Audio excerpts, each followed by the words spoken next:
जय हिंद दोस्तों। इससे की पहली वीडियो में हमने देख चुके थे फूल के बारे में कि फूल का फीमेल भाग क्या होता है और मेल भाग क्या होता है, जयांग क्या है, स्त्री केसर क्या होता है, पुंकेसर क्या होता है, ये सारी चीज़ें पढ़ चुके थे।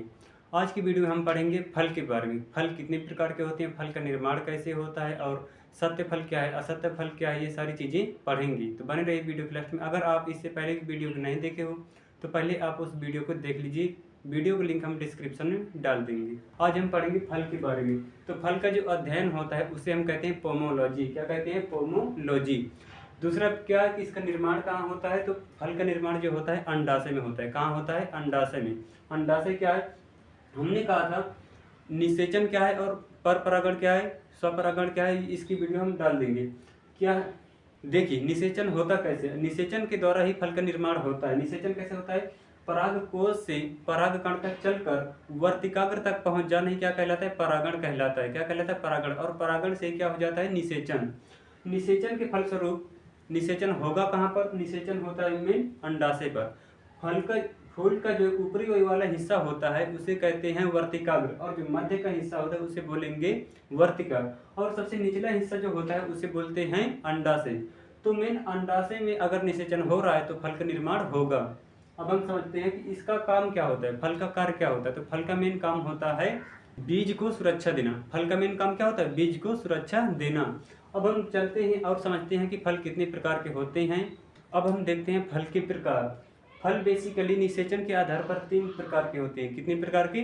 3 प्रकार के। पहला सत्य फल क्या है? सत्य फल क्या है इसको समझते हैं। सत्य फल में होता क्या है कि अगर जिस फल का निर्माण अंडाशय में होता है, जिस फल का निर्माण अंडाशय में होता है उसको कहते हैं हम सत्य फल। जैसे आम हो गया, जामुन हो गया। दुनिया के लगभग 90% जो फल होते हैं वो लगभग क्या होते हैं? सत्य फल होते हैं। असत्य फल क्या है? दूसरा देखते हैं हम असत्य फल। असत्य फल क्या है? अगर निषेचन, अगर फल का निर्माण अंडाशय में न होकर निचले हिस्से में पहुंच जाए, अगर फल का निर्माण अंडाशय में न होकर पुष्पासन में हो जाए, यानी निषेचन की प्रक्रिया कहाँ पर हो? पुष्पासन में, तो उसे बोलेंगे असत्य फल। अंडाशय में निषेचन की प्रक्रिया ना होकर के कहाँ पर हो रही हो? पुष्पासन में, तो उसे क्या कहेंगे? हम कहेंगे असत्य फल। इसका आप उदाहरण देख सकते हो, सेब। क्या है? सेब। अब हम देखते हैं अनिषेच फल क्या होता है। देखो ऐसा भी तो हो सकता है, निषेचन की प्रक्रिया कहाँ होती है? अंडाशय में फूल की। कहाँ पर? अंडाशय में। लेकिन हम फूल को अगर उल्टा कर दें, हम फूल को उल्टा कर दें तो अंडाशय में जो अंडा होते हैं वो कहाँ डगर के चले जाएंगे? उल्टा पहुंच जाएंगे वर्तिकाग्र में। जैसे आप इमेज में देख रहे हैं यहाँ पर निषेचन, इस फूल को उल्टा करने पर इसके जो अंडाशय थे ये डगर कर कहाँ पहुंच जाएंगे? वर्तिकाग्र में। कहाँ पहुंच जाएंगे? इसके जो अंडा है कहाँ पर पहुंच जाएंगे? वर्तिकाग्र में। और आपको मालूम है कि पराग कण का पराग कोश से चलकर वर्तिकाग्र तक पहुंच जाना ये क्या कहलाता है? परागण कहलाता है। तो यहाँ पर निषेचन की प्रक्रिया एक ही साथ हो गई, तो इसीलिए कहते हैं अनिषेच फल। मतलब इनको निषेचन करने की प्रक्रिया फॉलो ही नहीं करनी पड़ी, अर्थात परागण के लिए परागकण को वर्तिकाग्र से चलकर अंडाशय तक जाना ही नहीं पड़ा। कहाँ पर हो गया इसका निषेचन? वर्तिकाग्र में ही। तो इसीलिए इसको अनिषेच फल कहते हैं। इसका आप सिंपल से उदाहरण देख सकते हो, केला। क्या देख सकते हो? केला। केला क्या होता है? हमारा अनिषेच फल होता है। अब हम देखते हैं कि निर्माण के आधार पर फल कितने प्रकार के होते हैं। तो निर्माण के आधार पर भी फल कितने प्रकार के होते हैं? 3 प्रकार के। सरल फल, समूह फल और संग्रथित फल। सरल फल क्या होता है?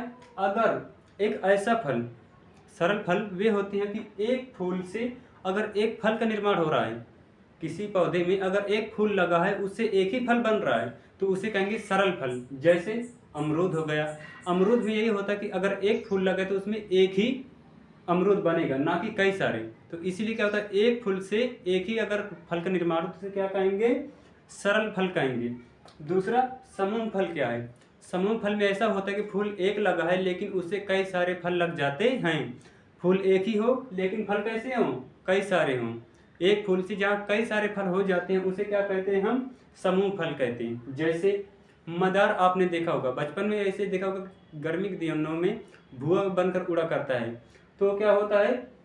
फूल एक ही लगा होता है लेकिन कई सारे फल उसके बन जाते हैं। तीसरा क्या है? संग्रथित फल। संग्रथित फल क्या होता है कि संग्रथित फल में होता ऐसा है कि इसमें बाह्यदलपुंज, अंडाशय और दलपुंज मिलकर उस फल को मोटा कर देते हैं। फल की बाहरी परत को क्या कर देते हैं? मोटा कर देते हैं। उसे क्या कहते हैं हम? संग्रथित फल। जैसे उदाहरण में आप देख सकते हो कटहल। क्या देख सकते हो? कटहल। इसमें क्या होता है, ये इनके जो बाह्यदलपुंज दलपुंज होते हैं ये सूखकर झड़ते नहीं हैं, बल्कि फल के साथ ही चिपक जाते हैं और उसमें क्या करते हैं? ये भोजन देने का काम करते हैं, यानी उस फल की मोटाई बढ़ा देते हैं। ऐसे फल कैसे होते हैं? इनकी बाहरी परत बहुत मोटी होती, जैसे कटहल हो गया और अनानास देख सकते हो आप। अब हम आपको समझाने के लिए एक फल बनाया है आम का। अच्छे से बना नहीं है लेकिन आप लोग देख लेना। इसके भी 3 भाग होते हैं। कितने भाग? 3 भाग। किसी भी फल के कितने भाग होते हैं? 3 भाग। एक तो बाह्यफल भित्ति, जो सबसे फल का सबसे किनारे का हिस्सा होता है, सबसे साइड का सबसे ऊपरी हिस्सा होता है, उसे कहेंगे बाह्यफल भित्ति। दूसरा होता है मध्य फल भित्ति, मतलब बाह्यफल भित्ति की जो अंदर का होता है बीज का, उसे क्या कहेंगे? मध्य फल भित्ति। उसे क्या कहेंगे? मध्य फल भित्ति। और सबसे आंतरिक क्या होता है? आंतरिक फल भित्ति क्या होती है?